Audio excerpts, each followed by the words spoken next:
Before we get into today's show, let me tell you about HubSpot. If you're hustling in the trenches to build a business or bootstrapping one of your own, let's talk about an AI-powered tool that can lighten up your workload a bit.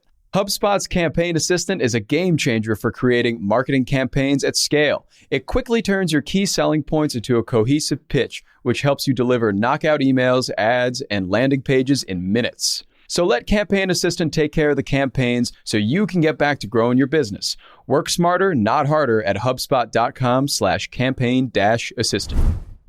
What's going on, everyone? It's Wednesday, July 13th. I'm Zachary Crockett. I'm here with Rob Litterst. What's up, Zach? And this is the Hustle Daily Show.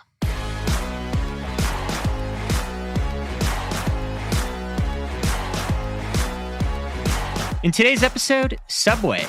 They've been embroiled in a pretty big tuna scandal for years, and that's finally coming to the head in the courts. And spoiler alert here, the chain's tuna might not actually be tuna, or maybe it is. We're going to talk through the long, very strange history of lawsuits against Subway. But before we get into that, let's do a quick rundown of the latest in tech and business news. Walmart is buying 4,500 canoes, and that's not the boat. That's a company that sells electric vehicles called LDVs. Walmart has the option to buy up to 10,000 of them, and Canoe's shares jumped over 100% Tuesday morning on that news. Amazon is partnering with the Fred Hutchinson Cancer Research Center to provide scientific and machine learning expertise to an FDA-approved clinical trial for breast and skin cancer vaccines. Didn't see that one coming. And a glitch with Honda's key fobs may allow hackers to remotely unlock cars. Security researchers say that the vulnerability could apply to all currently existing Honda models, including my car. It's called the Rolling Pawn Attack. That's spelled PWN. And it uses standard radio equipment you can buy at the store to capture codes and rebroadcast them back to the cars. Honda says it can't confirm yet if those attacks are credible, but creepy stuff there. Netflix is renegotiating contracts with studios for an ad-supported tier. The deals they have in place are designed for commercial-free streaming, and the studios that Netflix is talking to, Universal, Sony Pictures, and Warner Brothers among them, they're looking for 15 to 30% premiums to participate in those ad-supported tiers. The euro and the US dollar are at parity for the first time in 20 years. Fears of a recession, inflation, and energy uncertainty around Russia have brought the euro down, and that's good news for Americans with plans to travel to Europe this summer, but it could spell bad news for economic global stability. And lastly, some good news. NASA released a bunch of new full-color photos from its powerful telescope, including one that reveals thousands of galaxies, despite only covering a spot in the sky the size of a grain of sand. Really puts things into perspective. All right, let's get into Subway. Rob, there's a lot going on with Subway here, but one thing that happened recently is this lawsuit over its tuna sandwiches is slowly being resolved in the courts, right? Yes. So Subway is having some serious tuna trouble. And honestly, like this whole thing, I'm kind of anxious about this because I ate a lot of Subway at a certain point in my life. And thankfully that ship has sailed. But what point was it? College years? College years, post-college years, if you drive down a certain stretch along the East Coast on certain highways, Subways are probably like the most common food offering in gas stations. And so there have been a lot of road trips where Subway was kind of my dashboard dining choice. And I've had a lot of different types of meats at Subway. And so some of this news is a bit concerning to me. But as far as Subway's tuna trouble goes, you mentioned it at the top. So they've been embroiled in this lawsuit. And the story of how the lawsuit started is actually worth mentioning because it's actually kind of ridiculous. So a disgruntled customer had eaten about 100 Subway tuna sandwiches between 2013 and 2019 and decided to have a marine biologist analyze 20 tuna samples from the restaurant, right? Are you kidding me? Okay. Insane. A marine biologist. You don't think that's probably what you're going to school to be a marine biologist for, but hey, it's probably one of the more interesting use cases. And ultimately, this marine biologist found that 19 of these samples had no detectable tuna DNA sequences. No. Okay. Literally no tuna, which just seems absolutely ridiculous. But it kicked off a series of events, right? So as you can expect, Subway got very defensive. They released a statement saying essentially that our tuna is tuna. they created a dedicated website called Subway Tuna Facts, where it talks about how their tuna is 100% tuna. And they've been running all sorts of commercials talking about how they serve 100% tuna. Besides that, they argued to the courts that any presence of non-tuna DNA could be due to cross-contamination with other ingredients at the restaurant. Like, okay, a little mingling with the turkey and stuff. Exactly. But the weird thing is, so like you would expect that with some ingredients. And I think that's what the judge in this case ended up seeing. So there were a few ingredients that the judge kind of agreed it's okay for this to be in tuna, right? So those are ingredients like mayonnaise and bread, which you would expect to kind of come up as samples within this tuna. But the crazy thing is this marine biologist found all of these things in the tuna that you would not ultimately expect to be in a tuna product. Like 19 of the samples had chicken DNA in them. I think 11 had pork and 7 had beef. And so ultimately the judge didn't rule out Subway's explanation, but determined that some of those ingredients are not things that a reasonable consumer would expect to find in a tuna product. So the argument here is the judge is going to allow this case to move forward. Correct. Exactly. Okay. So the judge essentially ruled that Subway is still eligible to be sued for misleading customers about its ingredients and its claim of 100% tuna. You have to wonder like what the hell they're doing with their tuna. Seriously, I think, we've talked about like lab-based meat and like cell-grown meat and stuff like that. It's like, what is going on in there? And you bring up a really interesting point because this is not Subway's first run-in with sketchy ingredients in their food. So previous investigations into Subway sandwich stations include one in 2017 when Canadian researchers essentially looked at 5 different fast food chains' chicken samples to see how much chicken they contained. And 4 out of the 5 fast food chains, which included McDonald's actually, which has been accused of serving pink slime in their chicken nuggets. Oh, what is pink slime? They lost me at pink slime. I didn't want to look any further because just like Subway, I've consumed enough chicken nuggets to be disgusted myself. Fair enough. But ultimately they found that Subway's chicken between the samples they collected only contained about 50% chicken. And all of the other fast food chains were up around 85 to 89%.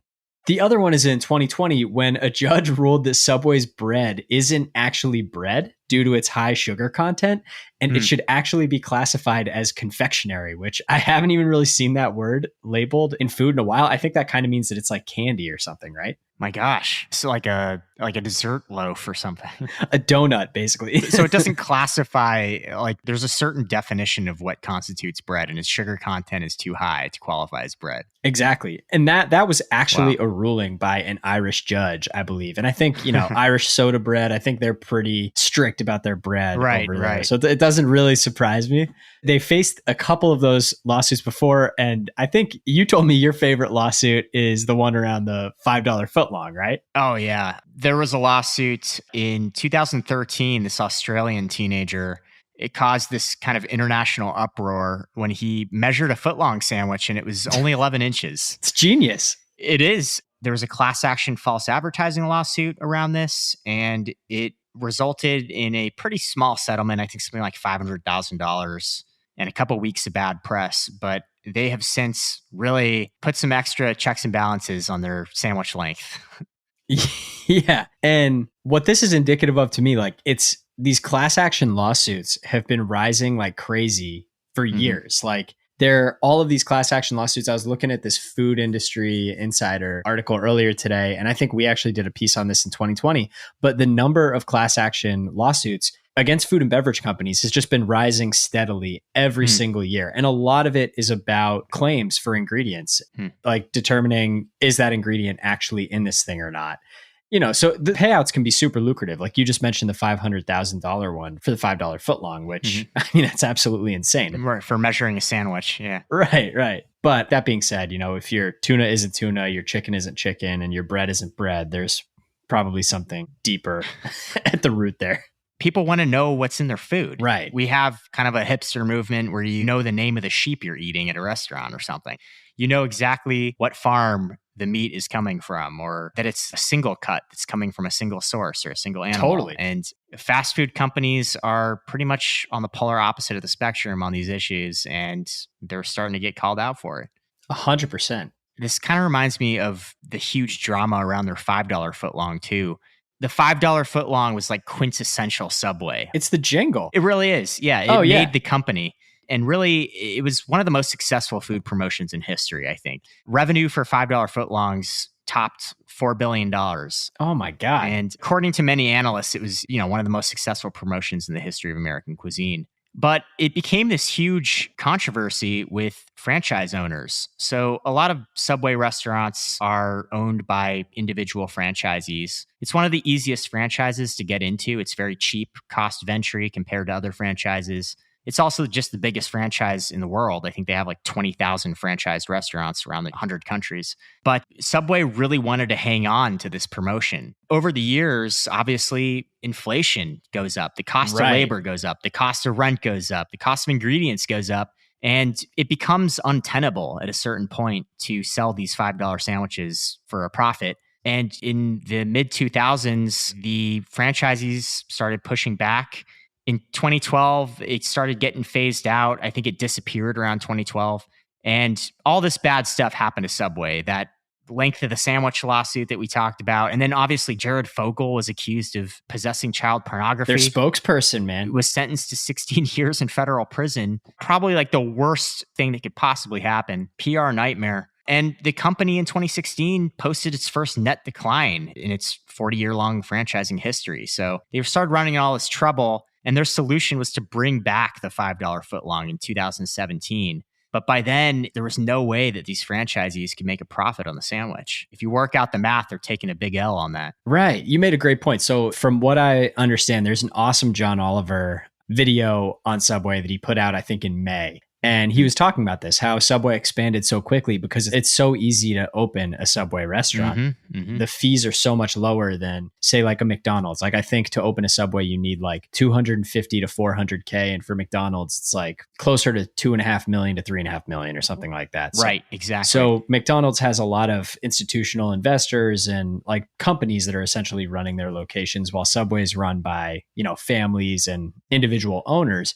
Where Subway gets its money back is on these fees that it charges. So it charges these kind of monthly and annual fees from all of its franchisees that are higher than any of these other fast food chains. And so you take that and then you compound it with the fact that the math behind a $5 footlong just doesn't work out. And all of a sudden you're looking at an economic equation that just doesn't really work. Spot on. Subway is the cheapest franchise to open, but they take the highest percentage of royalties of any franchise, 12.5% of sales. Wow. That might not sound like a lot, but it's in the food business, you're running on pretty thin margins. That's a lot of money. Yeah. And then when you're on top of that, like you said, when you're asking them to take a loss on these $5 footlongs just because it's good for marketing, people weren't happy about that. Franchisees in 2020 actually filed a complaint with the FTC that they were being bullied into honoring a promotion that is unprofitable. Wow. So in that John Oliver segment, there's literally a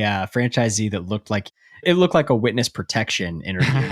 Like his face was blacked out. And I think he was talking about this and felt like he had to make these decisions on the promotion. It seemed pretty scary, honestly. Franchise life can be very vindictive. There are a lot of rules about speaking out against the brand and being a good ambassador for the brand and following all these rules. And you're sold this vision of being your own boss, being your own owner. But it's kind of like driving for Uber. You're still beholden to the broader laws of the corporation. And if they want you to do something, sometimes you have to do it, whether you like it or not. Totally. So, I mean, the thing I'm taking away from this, I guess, is Subway's in a lot of heat. They literally every component of their sandwich has been questioned at this point. The bread, the meat, the length of the sandwich. I think the thing that is crazy about all of this is Subway's positioning forever has been that it's like the healthy alternative, right? Like that was the whole thing with Jared Fogle. The guy was eating Subway, lost a ton of weight. And he was the spokesperson kind of showing, here's what you can do if you eat Subway or whatever. I was influenced by that, right? Like it's a sandwich. It's not like fried chicken or, whatever you're getting at your local fast food burger joint. And it's just interesting with all this coming out. It's like, is Subway any healthier than any other fast food chain? Like, is it actually the least healthy fast food chain? It's kind of hard to tell. Like, you have no idea what's going on with this. And when it's been compared, like apples to apples with other fast food chains for what their ingredients are, they've lost. Like, it's just crazy, man. I mean, I will not be eating at a Subway anytime soon. There's actually another reason for that. So one of my favorite restaurants up where my parents live in New Hampshire was torn down or replaced with a Subway a few years back. And that left a bad taste in my mouth to begin with. So I've already had a little bit of a vendetta against Subway, and now I think I'm all out. What about you? Do you have a Subway history to begin with? I did partake in college. I mean, when you're in the middle of nowhere and you have, all the typical fast food offerings, McDonald's, Jack in the Box, whatever, and there's a Subway there, you just impulsively think like, the Subway is the healthiest option for me. Right. It's the best thing for me. I'm just going to do that. So I've always thought the same thing too. But what'll really kill me is if a report comes out about their turkey, I'm going to be just done for. Because that's what I usually ate. Turkey sandwich with some sun chips, call it a day. If there's a report on their turkey being 100% pork or something else, who knows? That'll really rattle me. If I find anything out, I'm not going to tell you. Keep that one on the down low. All right, man. All right, well, that's going to do it for us today. Thanks so much for tuning into the Hustle Daily Show. We're a proud part of the HubSpot Podcast Network. Our editor today was Robert Hartwig, and our executive producer, Darren Clark. If you liked what you heard, we've got a lot more tech and business coverage over at our newsletter. You can sign up at thehustle.co. Have a terrific rest of your Wednesday, and we'll catch you all tomorrow.